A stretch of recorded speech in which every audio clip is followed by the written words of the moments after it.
Ana Catalina Emmerich, Visiones y Revelaciones Completas, capítulo 15, Visiones de pecados y conversiones. Introducción. El maravilloso don que poseía la sierva de Dios de trasladarse de un punto a otro, corporal o espiritualmente, le permite realizar numerosas obras benéficas entre los pecadores y necesitados.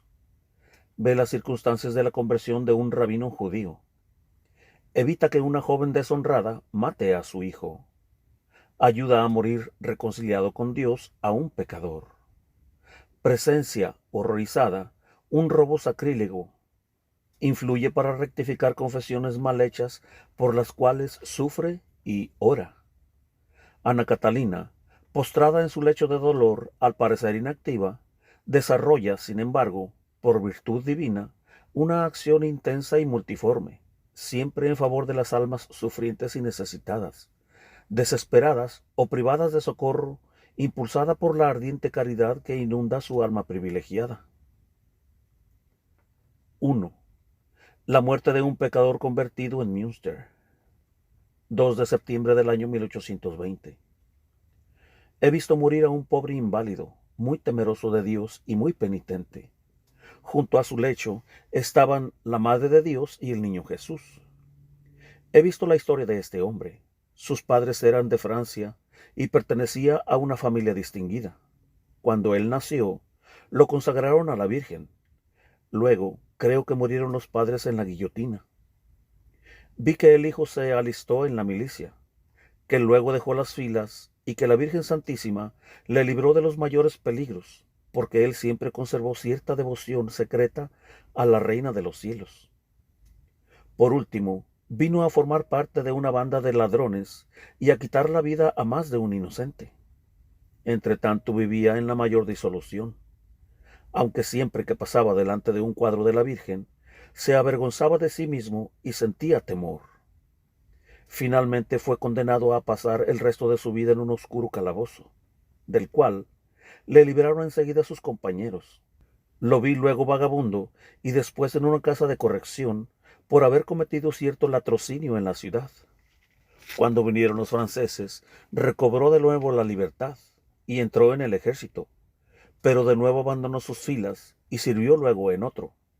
Habiendo sido herido en un brazo, regresó a la ciudad donde le fue concedida una pensión como inválido.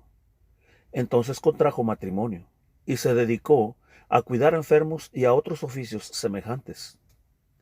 Otra vez intentó apropiarse de lo ajeno en un pueblo cerca de Münster, pero la Virgen le salió al encuentro y le dijo que era preciso que se enmendara, que cuando nació había sido consagrado a ella. Entonces entró en sí mismo. Consideró la paciencia que Dios había tenido con él. Hizo rigurosa penitencia. Se azotaba durante noches enteras. Ayunaba y vivía santamente. Esta noche le vi morir contento y dichoso, después de habérsele aparecido la Santísima Virgen. En el transcurso de su vida, había cambiado varias veces de nombre. 2. Ve un robo sacrílego en una iglesia. Octubre del año 1820. Con inmenso dolor, en medio de indecibles angustias, he visto que la iglesia de este lugar ha sido robada. Yo no tenía a nadie a quien llamar ni a quien enviar a la iglesia. Esto ha sucedido entre la 1 y las 3 de la madrugada. Los malhechores eran 5 o 6. 3 estaban dentro de la iglesia y los demás fuera. Los serenos pasaron por allí 2 veces, pero los criminales se escondieron. 2 de ellos pasaron por aquí. Me parece que uno se había quedado escondido en la iglesia, y este fue el que abrió la puerta a los demás.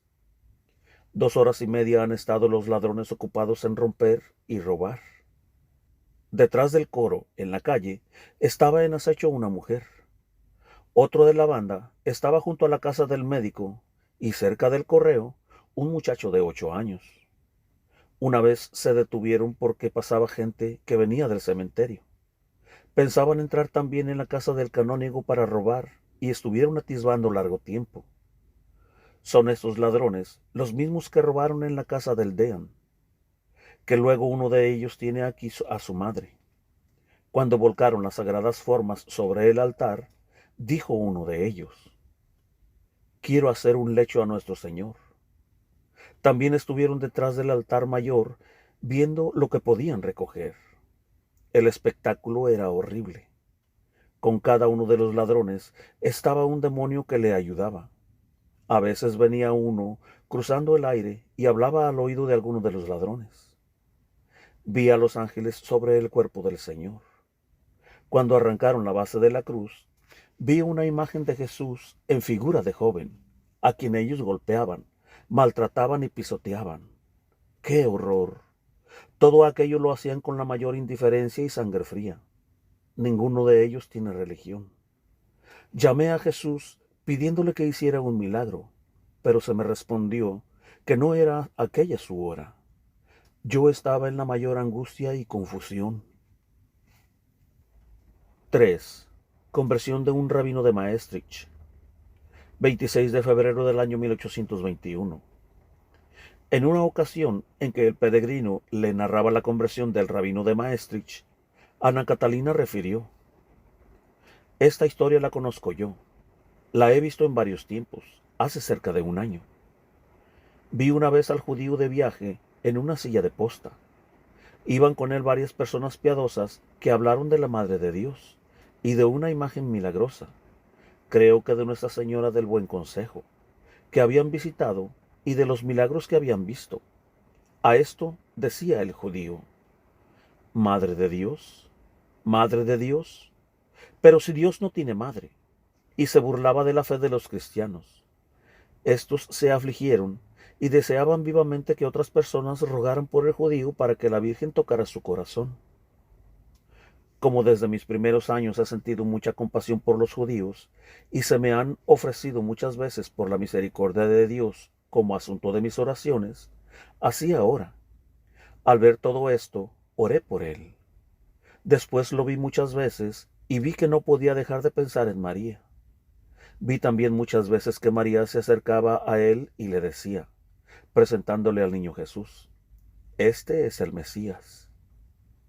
No sé si él lo veía en realidad o si solo se me ha mostrado sus más ocultos pensamientos, al modo como se me muestran los combates y los consuelos. Estos pensamientos los consideró como tentaciones y combatió contra ellos y buscó las procesiones en las que era llevado el Santísimo Sacramento para burlarse de ellas. Lo vi en una procesión, creo que en el día del Corpus, arrodillarse involuntariamente. No sé si entonces sintió alguna emoción inexplicable o si vio lo que yo vi, que la Madre de Dios le mostraba a su divino Hijo, como saliendo del sacramento. Vi que enseguida se hizo cristiano.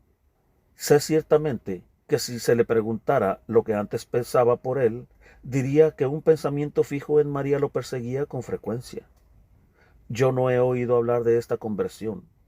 Por esto lo había tenido como sueño. 4. Evita que una mujer cometiera un infanticidio.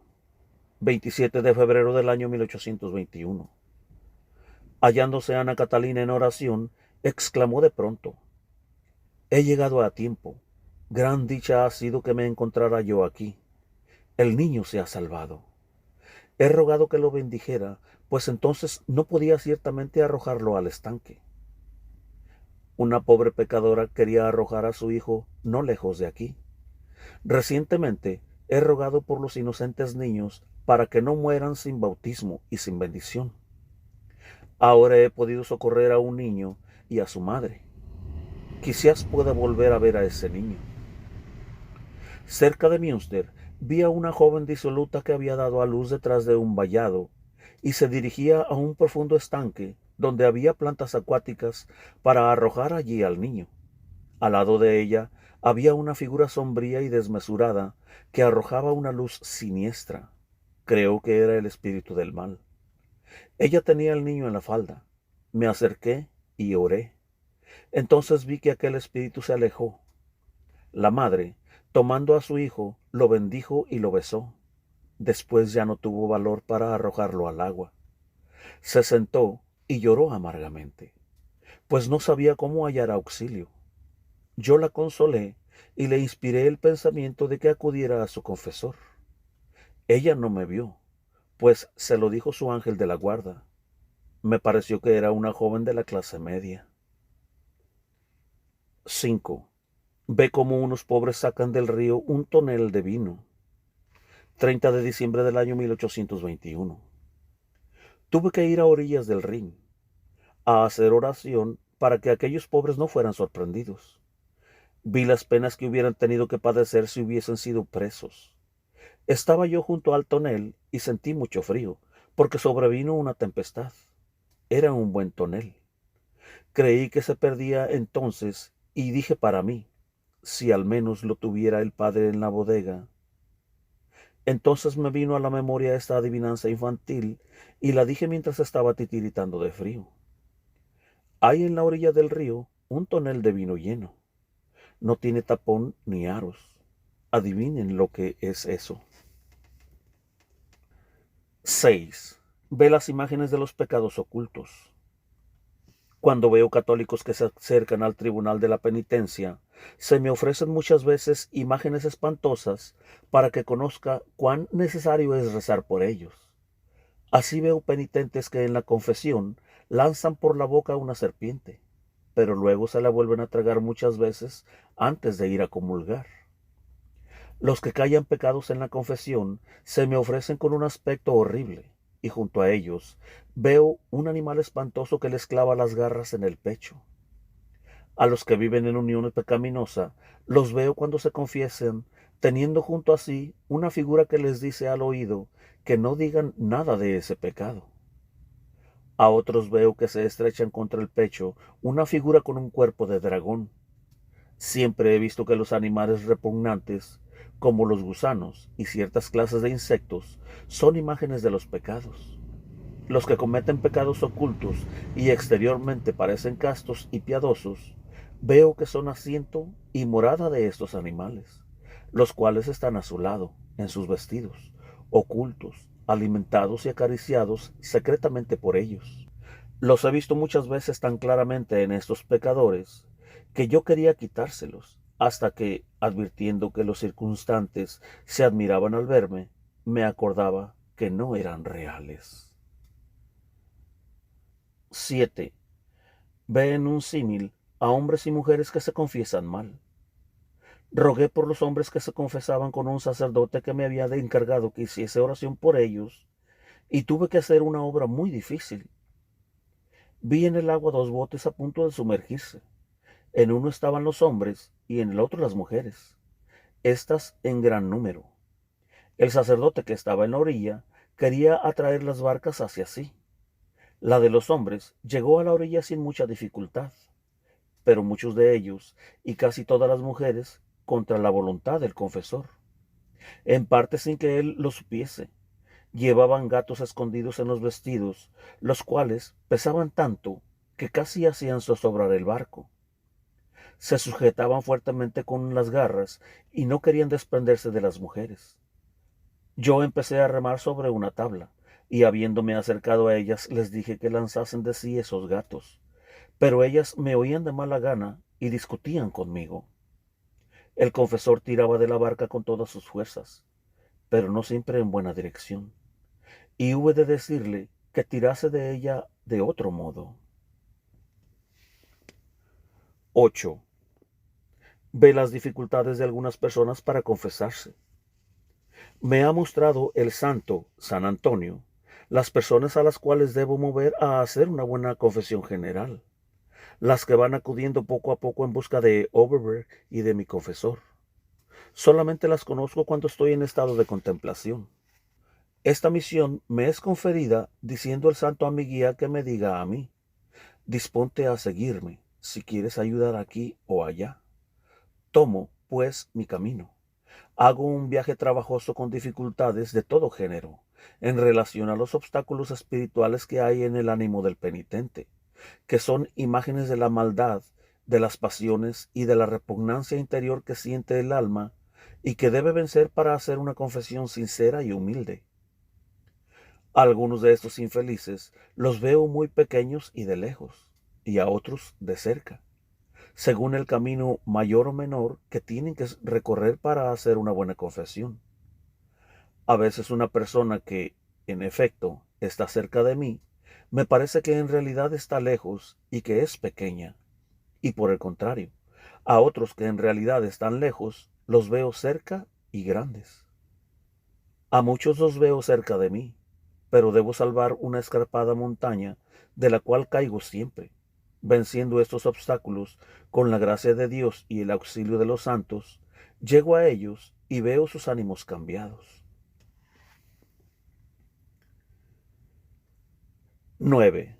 Visita en espíritu a unos presos. 29 de noviembre del año 1822. He visto a los presos y he rogado por su conversión.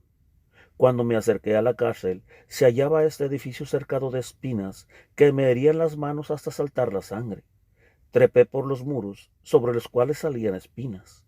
Subí a lo alto, donde no había techo, pero no pude llegar al lugar de los presos, porque éstos se hallaban en celdas oblicuas y largas, y había sobre ellos, ante su vista, innumerables vigas fijas y unidas unas con otras.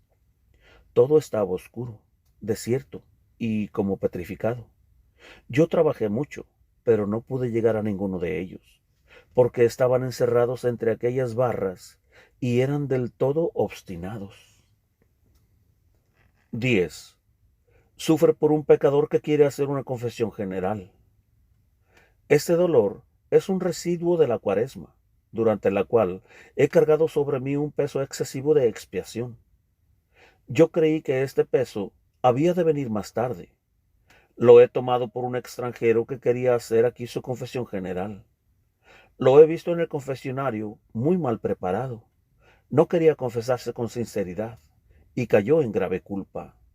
Entonces he pedido al Señor que me hiciera padecer para satisfacer a su justicia y mover el corazón de este hombre.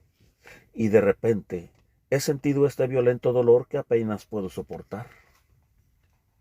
Al volver el sí de uno de sus éxtasis, Ana Catalina dijo: Mi ángel custodio me ha llamado a hacer oración porque un hombre de la clase media está en trance de muerte. 11. Viajes de socorro a personas que se confiesan mal. 22 de agosto del año 1820. Esta noche he llevado a cabo una obra verdaderamente asombrosa. Ayer consideraba yo el miserable estado de los pecadores que viven en la impureza y que no se confiesan con sinceridad, y rogaba por ellos. Entonces se me apareció el alma de una señora principal, pidiéndome que rezara por la conversión de su hija y que rogara a Dios con los brazos en cruz para pedirle más misericordia, pues su divino hijo había orado de esta manera. La joven iba a morir y había callado sus pecados 18 veces en la confesión. Fui entonces conducida por mi guía en un largo viaje. Al principio caminamos en dirección al oriente, y vi muchos casos en que fue preciso prestar auxilio. Se me ofrecieron al menos 10 casos diversos, pero solo me acuerdo de los siguientes. Llegué a una gran ciudad, más bien luterana que católica, y fui conducida a la casa de una viuda que se hallaba enferma. Cuando entrábamos en ella, mi guía y yo, salía de allí el confesor. Acabaron de rodear a aquella señora sus amigas y compañeras. Yo me quedé muy atrás, pues ignoraba que había ido allí como espíritu y como mensajera. Vi todas las cosas y experimenté en mí misma con cuán poco miramiento son tratadas las personas pobres y humildes por las que son nobles y distinguidas. Vi todo lo que la enferma había hecho. Era católica, hacía una vida exteriormente piadosa y daba muchas limosnas, pero en secreto era disoluta y había callado sus pecados en la confesión 18 veces, creyendo siempre que reparaba esta falta dando limosna a los pobres. Ocultaba sus pecados y la enfermedad que padecía. Yo me sentía avergonzada en presencia de aquellas personas distinguidas, y oía a la enferma decir a sus amigas: He dicho al confesor tal y cual pecado, pero tal otro no. Las amigas se reían, se apartaron luego del lecho como si quisieran dejar dormir a la enferma. Entonces me dijo mi guía que me acordara que era mensajera de Dios y que me acercara a la enferma. Me acerqué, en efecto, con él y hablé con la enferma. Y vi que todas mis palabras estaban delante de sus ojos en forma de letras resplandecientes, y que un renglón aparecía después del otro, mientras el anterior se desvanecía. No sé si me veía y si veía a mi guía, pero se puso pálida como si se desmayara. Vi luego que leyó con más claridad que antes lo que yo le decía, que aparecía escrito ante sus ojos. Te ríes, le dije, y has abusado 18 veces de la confesión para tu condenación. Has cometido, le dije, todos sus pecados ocultos, todos los has ocultado en tus malas confesiones. Dentro de pocas horas habrás de comparecer ante el tribunal de Dios. Ten compasión de tu alma, arrepiéntete y confiésate. Se hallaba la enferma enteramente abatida. Un sudor frío corría por su frente. Apenas me separé de ella, llamó a las mujeres que la asistían y pidió que vinieran confesor. Le dijeron que no era necesario, pues acababa de salir, pero ella insistió en que se le llamara, pues se hallaba en la mayor angustia. Vino en efecto el confesor y la enferma confesó todos sus pecados, derramando muchas lágrimas. Después recibió los últimos sacramentos y murió. Sé su nombre, pero no debo decirlo. En una gran ciudad entré en cierta casa, en torno de la cual había un hermoso jardín con árboles, estanques y todo género de cenadores. Los padres vivían. La madre era mujer buena y piadosa. La hija parecía una joven honesta, pero se deslizaba por el jardín para mantener relaciones pecaminosas y reunirse con hombres con quien estaba de acuerdo. La encontré de noche fuera de casa, esperando a su amante. Esta era la última noche de su vida. Yo estaba a su lado pidiendo a Dios que la ayudara. Vi una figura en la cual reconozco a Satanás, que quería acercarse a ella y no podía. La joven se hallaba interiormente triste e intranquila. La seguí hasta llegar a un cenador del jardín, donde vi otra sombra inmóvil envuelta en una capa. Llegó a ella la joven, creyendo que era su amante. Entonces se abrió la capa y vi la figura del Salvador, atadas las manos, cubierto de sangre y de heridas, y coronado de espinas. Aquella imagen del dolor le dijo: mira cómo me has puesto. Entonces la joven cayó al suelo como muerta. Yo la tomé en mis brazos y le dije que vivía mal, que debía confesarse y hacer penitencia. Volvió en sí, y creyendo que sería yo alguna criada o alguna persona extraña que se había encontrado con ella, me dijo: si al menos pudiera volverme a casa, si mi padre me viera aquí, me quitaría la vida. Yo le dije que si prometía confesarse y arrepentirse de sus pecados, la llevaría a su habitación. Prometió confesarse y enmendarse, y sintió en sí fuerzas para poder entrar en su casa del modo acostumbrado. Cayó enferma. El sacerdote, a quien llamó por la mañana, estaba ya preparado por la gracia de Dios. Habiéndose confesado, arrepentida de todo corazón, murió la joven después de haber recibido los santos sacramentos. Sus padres no llegaron a saber nada de sus extravíos. De estos casos he visto unos 10 esta noche, pero no todos se resolvieron favorablemente. Algunos pecadores no quisieron rendirse. Es cosa horrible. Todavía me acuerdo de ellos llorando. El demonio los tiene muy sujetos. He visto que sobre todo es tan difícil conducir por el verdadero camino a los sacerdotes que viven en tales pecados. Esta noche he visto casos semejantes. No hay para ellos otra esperanza que la oración.